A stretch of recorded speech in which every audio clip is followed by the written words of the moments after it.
here. I'm really excited to come and see the fantastic work that's going on all around us in a brilliant space like this. It makes me very excited to see what I think is probably the birth of one of our next great powerful forces of creativity, possibly. So I think in Britain, look, we've been doing this for a while. We have understood the value of creative industries for around 20 to 25 years. And what that does is it means that we have been able to force those collaborations in different industries and different partners. And we've been able to reap the benefits of that.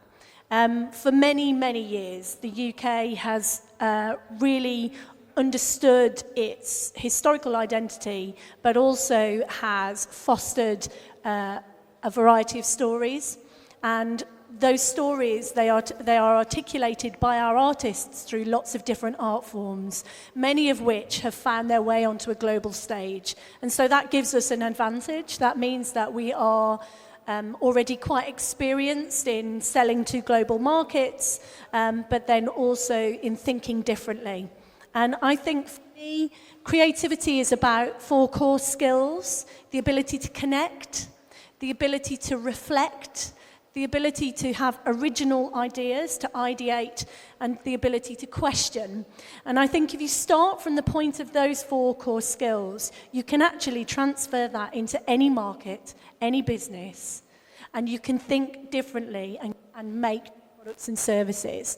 The huge advantage with the pandemic is that it meant that it demonstrated to the rest of the world that creative thinkers can pivot at the drop of a hat. So they can pivot really quickly and find their new audience. We found a lot of new audiences online very quickly. That was to our great advantage. So I think that the way in which the UK has done it is that we have always connected things in unusual ways. We have always been really proud of leaning into good stories, difficult stories, challenging histories, and we have always been able to find routes to audiences that in this digital age are now online. And I think just listening to a lot of what the other panelists have been saying, actually, I would encourage everybody here to think of themselves as part of a global creative community. And actually, that is where your audience is, and that is where your market is. Because clearly, by the evidence of the talent that's all around me, you are making brilliant quality pieces of work already. So you have a great opportunity to think of yourselves as part of that global economy. And I think what you were saying about actually finding the ways to connect with other parts of the creative ecosystem, be they the creative partners or be they the business partners, actually that's where you'll start to punch through.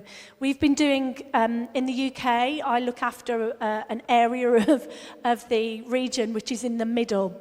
It doesn't really have an identity. It's called the West Midlands.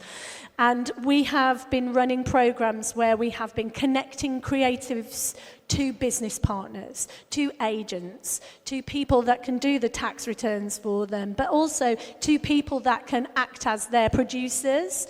And only by creating those mini teams that sits around creativity can you really collaborate and create something that's going to find its market quite easily.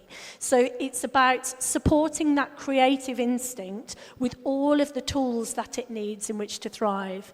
In some parts of our region, that means providing them with a bus pass so that they can get out and come to a place like this. In other parts of our region, it means providing food so that somebody can come to a place and have some warm food. But crucially, they can be in a place where they can meet another creative person and they can think of ideas together. Because creativity, the natural instinct of connecting, reflecting, ideating, and questioning doesn't see who you are, where you come from, or what you earn. So actually, by providing the opportunity for as many different people from as many different backgrounds to come and exist in a space together, you will find a place in which creativity can thrive.